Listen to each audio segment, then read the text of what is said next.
وقل رب زدني علما. اعوذ باللہ من الشیطان الرجیم قال یا بنی لا تقصص رؤیاک علی اخوتک فیکیدوا لک کیدا ان الشیطان للانسان عدو مبین۔ سورہ یوسف کی 5ویں آیت کی تفسیر چل رہی ہے۔ گزشتہ شب یہ بتایا گیا تھا کہ خوابوں کی تعبیر کا علم ایک مستقل علم ہے، ایک فن ہے، اور اس کے لیے بہت سے علوم درکار ہوتے ہیں۔ خوابوں کی تعبیر کہنا یہ ایسا ہی ہے جیسے کسی مفتی کا فتویٰ دینا۔ جیسے ہر کوئی فتویٰ نہیں دے سکتا، اسی طرح ہر کوئی خوابوں کی تعبیر بھی نہیں بتا سکتا۔ اللہ تعالیٰ نے حضرت یوسف علیہ السلام کو خوابوں کی تعبیر کا علم عطا فرمایا تھا، اور اللہ پاک نے اس امت کے علماء کو بھی خوابوں کی تعبیر کا علم عطا فرمایا۔ جیسے گزشتہ سب یہ بات سامنے آئی تھی کہ اللہ پاک نے امام ابن سیرین رحمۃ اللہ علیہ کو خوابوں کی تعبیر کا علم عطا فرمایا تھا۔ ایک بہت بڑا علم امام ابن سیرین رحمۃ اللہ علیہ کو عطا کیا گیا۔ ایک مرتبہ حضرت کی خدمت میں ایک شخص حاضر ہوا اور کہنے لگا کہ حضرت میں نے خواب دیکھا ہے، اور میں دیکھ رہا ہوں کہ خواب میں آگ جل رہی ہے، آگ لگی ہوئی ہے۔ تو امام ابن سیرین رحمۃ اللہ علیہ نے کہا کہ پھر تمہیں راحت پہنچے، خوشی تمہیں حاصل ہوگی۔ جب عرصہ گزر گیا، ایک عرصے کے بعد ایک دوسرا شخص آپ کی خدمت میں حاضر ہوا، اور اس نے کہا کہ حضرت میں نے خواب دیکھا ہے، اور میں دیکھ رہا ہوں کہ آگ جل رہی ہے۔ امام ابن سیرین رحمۃ اللہ علیہ نے کہا کہ تمہیں نقصان پہنچے گا۔ اب ان دونوں واقعوں کے موقع پر ایک شاگرد آپ کا وہاں موجود تھا، وہ حیران اور پریشان ہوا۔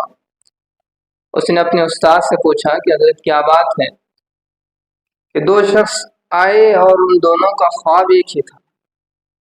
پہلے شخص نے بھی خواب میں آگ ہی دیکھی تھی، اور دوسرے شخص نے بھی خواب میں آگ ہی دیکھی تھی، لیکن آپ نے تو پہلے والی کو خوش کر دیا، اسے خوشخبری سنا دی کہ تمہیں راحت ملے گی، اور دوسرے شخص کو کہا، اسے پریشان کر دیا کہ تمہیں نقصان پہنچے گا۔ کیا وجہ ہے؟ تو امام ابن سیرین رحمۃ اللہ علیہ نے کہا کہ پہلے شخص نے جو خواب دیکھا تھا وہ زمانہ سردی کا تھا۔ اس نے سردی کے موسم میں خواب میں آگ دیکھا، تو سردی کے موسم میں آگ کا دیکھنا یہ راحت کی بات ہے، تو اس لیے میں نے اس سے تعبیر لی کہ تمہیں خوشی نصیب ہو۔ اور دوسرے شخص نے جو خواب دیکھا وہ گرمی کا موسم تھا۔ گرمی کے موسم میں اس نے خواب دیکھا اور آگ کو دیکھا، تو یہ نقصان کی بات تھی، اس لیے میں نے اس کی تعبیر بتائی کہ تمہیں کوئی مصیبت پہنچے۔ دیکھیں کتنا باریک علم ہوتا ہے۔ خوابوں کی تعبیر کے لیے کن کن چیزوں کو مد نظر رکھنا ہوتا ہے، دن، ایام، ٹائم، لمحے، اوقات، زمانہ اور موسم کے تغیر کو، اور پھر خواب دیکھنے والے کے حال و احوال کو سامنے رکھنا پڑتا ہے۔ آج کل ہمارے خواب عجیب و غریب ہوتے ہیں۔ ہمیں جو خواب نظر آتے ہیں، کوئی بندہ دیکھ رہا ہے کہ وہ کسی ملک کا وزیر اعظم بنا ہوا ہے، صدر بنا ہوا ہے، یا پیسوں میں کھیل رہا ہے، لیکن جب آنکھ کھلتی ہے تو بستر ہی پر پڑا ہوا ہوتا ہے۔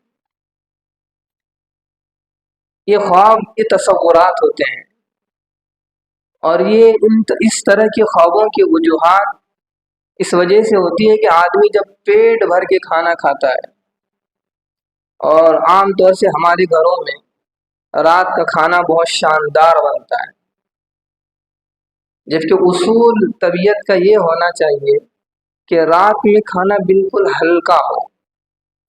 جو کچھ آپ کو بنانا ہے دوپہر میں بنائیں۔ اگر آپ کو کچھ مزیدار بنانا ہے، ذائقہ دار بنانا ہے، تو کھانا دوپہر میں اچھے سے اچھا بننا چاہیے، اور رات کا کھانا بالکل ہلکا سا ہونا چاہیے۔ لیکن ہمارے یہاں یہ ہوتا ہے کہ رات کا کھانا بہت دمدار ہوتا ہے، اور جب جتنا دمدار ہوتا ہے تو خواب بھی اتنا ہی دمدار نظر آتا ہے۔ یہ کھانا پیٹ بھر کے کھا لیا اور پھر مزید اس پر پانی اور چائے کا تڑکا، اور جب سوتا ہے تو پھر اس طرح کے خواب نظر آتے ہیں۔ یہ سارے خواب گیس کی وجہ سے نظر آتے ہیں۔ ان خوابوں کی کوئی اہمیت نہیں ہوتی، بے فائدہ خواب ہوتے ہیں۔ خواب جو آدمی کو نظر آتے ہیں اس میں موسم کا بہت دخل ہے۔ بہار کا موسم ہو اور پیٹ خالی ہو، معدہ بھرا ہوا نہ ہو، اور آخری شب میں اچھے خواب انسان کو نظر آتے ہیں۔ آدمی 12 بجے ہی اٹھ جاتا ہے کہ میں نے خواب دیکھ لیا، جبکہ خواب پڑھتے ہیں آخری شب میں اور معدہ خالی ہو۔ اچھے خواب جب انسان کو دکھائی دیتے ہیں تو ان کی تعبیر بھی عجیب ہوتی ہے، اور اس کی تعبیر منظر عام پر آنے کے لیے بہت سے مشکلات سے گزرنا پڑتا ہے۔ اچھے خواب یوں ہی نظر نہیں آتے، اور اس کی تعبیر بھی بہت مشکل سے حاصل ہوتی ہے۔ دیکھیں حضرت یوسف علیہ السلام کے واقعے کو۔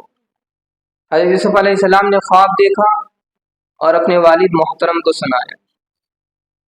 والد محترم نے کہا کہ یہ خواب سچا ہے اور اس کی تعبیر بتائی، اور اس خواب کو سچا ہونے میں کتنی آزمائشوں سے گزرنا پڑا حضرت یوسف علیہ السلام کو۔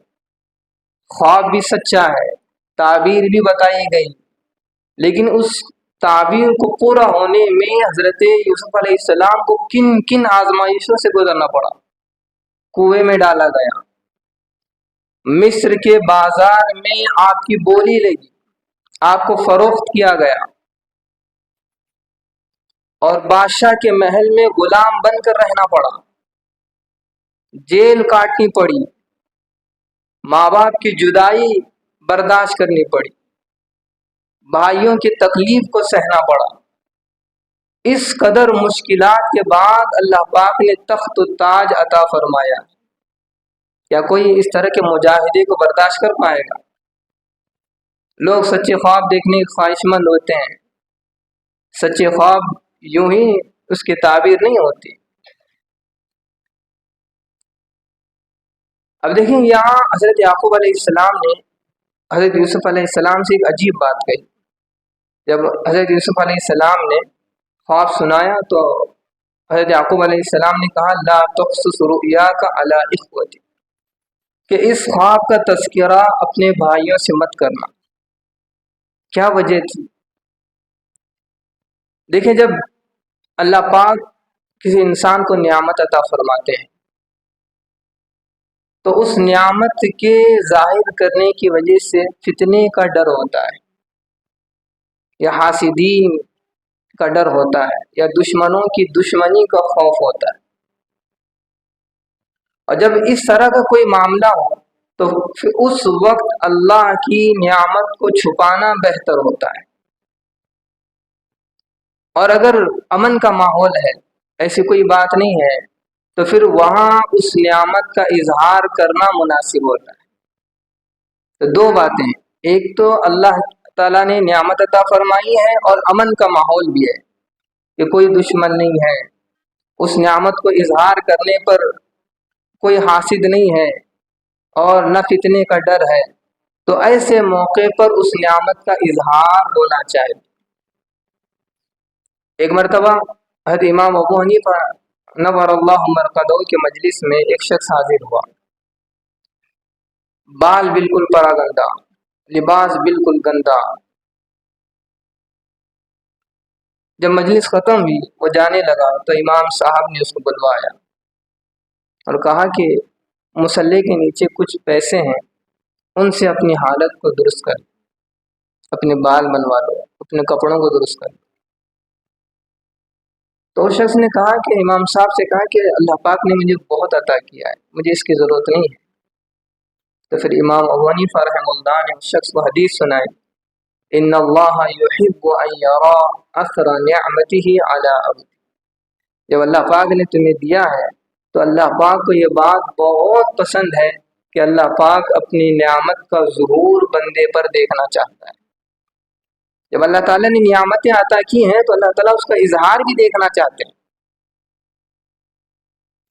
آپ کسی چاہنے والے کو کوئی تحفہ دیں اور وہ آدمی وہ تحفے کو لے کر رکھ دے، اس کو استعمال نہ کرے، تو دینے والے کو تکلیف پہنچتی ہے کہ میں نے اتنی قیمتی چیز اسے دی تھی استعمال کرنے کے لیے، اور وہ اللہ کا بندہ ہے کہ اس نے اٹھا کر رکھ دیا۔ اب اگر اس چیز کا استعمال ہوتا ہے تو دینے سے اتنی خوشی نہیں ہوتی جتنا اسے پہن کر اس کو استعمال کرتے ہوئے آدمی کو خوشی محسوس ہوتی کہ میں نے اس کو ایک تحفہ دیا تھا اور وہ استعمال کر رہا۔ تو اسی طرح اللہ پاک نعمت کے اظہار کو چاہتے ہیں، پسند کرتے ہیں۔ ہاں اگر اللہ نے نعمت عطا فرمائی ہے اور اس نعمت کے اظہار میں فتنے کا ڈر ہے، حاسدین کی شرارت کا ڈر ہے، دشمنوں کی شرارت کا ڈر ہے، تو پھر ایسے موقع پر اس نعمت کو چھپانا بہتر ہوتا ہے۔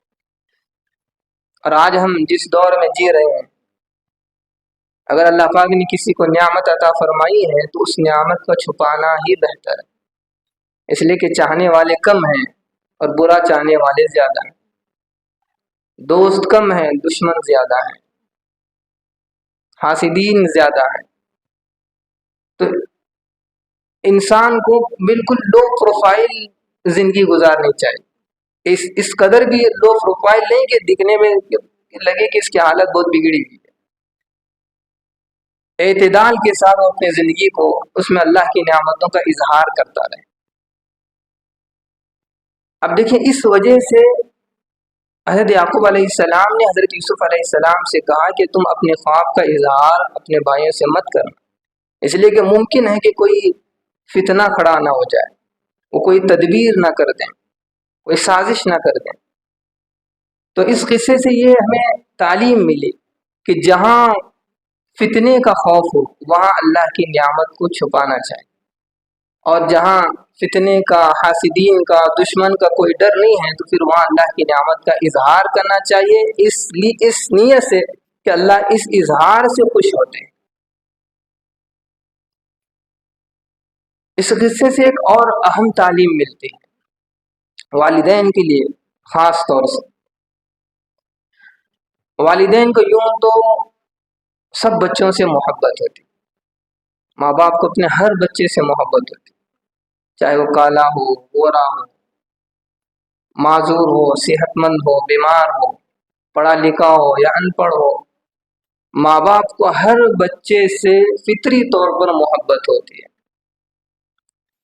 ہاں اگر کسی بچے میں کوئی خاص صفات ہو، کچھ کوالٹیز ہو، اس کے اخلاق اچھے ہوں، اس کا کردار اچھا ہو، اس کے صفات اچھے ہوں، تو پھر فطری طور پر ماں باپ کا کھنچاؤ اس بچے کی طرف زیادہ ہوتا ہے، یہ فطری چیز ہے۔ عمومی محبت تو سب سے ہوتی ہے، لیکن جس بچے میں کوالٹی ہو، صفات ہوں، اخلاق ہوں، کردار ہو، تو ماں باپ کا رجحان اور دل اس طرف خود بخود کھنچتا چلا جاتا ہے۔ ایک مرتبہ ایک بادشاہ نے اپنے وزیر سے کہا کہ کل صبح کسی خوبصورت بچے کو دربار میں حاضر کرو۔ دوسرے دن صبح وزیر اپنے بیٹے کو ساتھ لے آتا ہے، دربار میں حاضر کرتا ہے، اور اس کے بیٹے کا رنگ بالکل سیاہ تھا، کالا تھا۔ بادشاہ نے دیکھ کر وزیر سے کہا کہ بھائی آپ کو اس سے کوئی حسین اور خوبصورت بچہ نہیں ملا؟ تو وزیر نے کہا کہ جناب آپ میری آنکھوں سے اس بچے کو دیکھیے کہ یہ دنیا کا حسین ترین بچہ نظر آئے۔